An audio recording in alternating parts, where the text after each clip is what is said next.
अब लोग इस जमहूरी अमल का हिस्सा बनना चाहते हैं, क्योंकि ये सभी लोग पढ़े लिखे और बावकार लोग हैं। इन्होंने कभी नहीं चाहा कि तशद्दुद का साथ दें। ये पुरअमन लोग हैं, ये पुरअमन लोग हैं और जमहूरियत को मजबूत करने जा रहे हैं। सर साहब, आपने कश्मीरी पंडितों की वापसी के हवाले से बात की, क्या आपको लगता है कि मरकजी सरकार जो है वो संजीदा है कश्मीरी पंडितों की वापसी के हवाले से? हुकूमत को इस हवाले से संजीदा होना चाहिए। हमने अपने पंडित भाइयों तक ये मैसेज पहुंचाई है कि हम आपके मुहाफिज बनना चाहते हैं।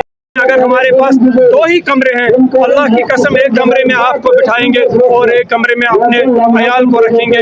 आप आइए और बाइज्जत तौर हमारे इस माशरे को, हमारे इस माहौल को मुअत्तर कीजिए। सैयद साहब, आप ये बताएं कि बदलाव, आप कहते हैं कि बदलाव आएगा, क्या लग रहा है कि 18 तारीख को आपकी जो चाहने वाले आपको वोट देंगे, बाद में वो वोट नहीं देते हैं? नहीं, इंशाअल्लाह ताला ये ऐसे लोग नहीं हैं जो ज़रख़रीद लोग हैं। इंशाअल्लाह ताला ये ज़मीर के मुताबिक वोट का इस्तेमाल करेंगे और भरपूर अंदाज में वोटिंग की तादाद को बढ़ाएंगे।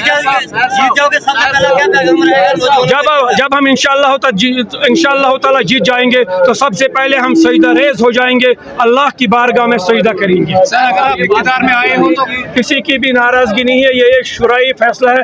अगर किसी को ये फैसला पसंद भी ना हो, लेकिन अल्हम्दुलिल्लाह जमात में एक इस तरह का नज़्म व ज़ब्त है, वो भी फिर इस शुराई फैसले को मानने पे मजबूर हो जाते हैं। लोगों के लिए यही है कि आप इस इनकलाब का हिस्सा बनिए। आप उस इंसान को वोट ना दें जिसने यहाँ पे एक माफिया कायम किया हुआ है। हर कोई डिपार्टमेंट इंतहाई ज़्यादा परेशान है और यहाँ के कंट्रैक्टर्स की मैं बात करूँ, उन्होंने अब काम करना छोड़ दिया है, क्योंकि चंद गुंडों को कंट्रैक्ट दिया जाता है और उन्हीं की गुंडागर्दी और उन्हीं की वही माफिया यहाँ पे काम चला रहा है, वही सब कुछ यहाँ का बजट खा रहा है। मैसेज देना चाहते हैं कुलगाम के लोगों को?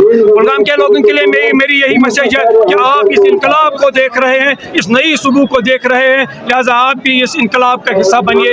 आप भी आज अपने वोट को ज़ाया ना करें, बल्कि लैपटॉप के हक में अपने वोट का इस्तेमाल करें।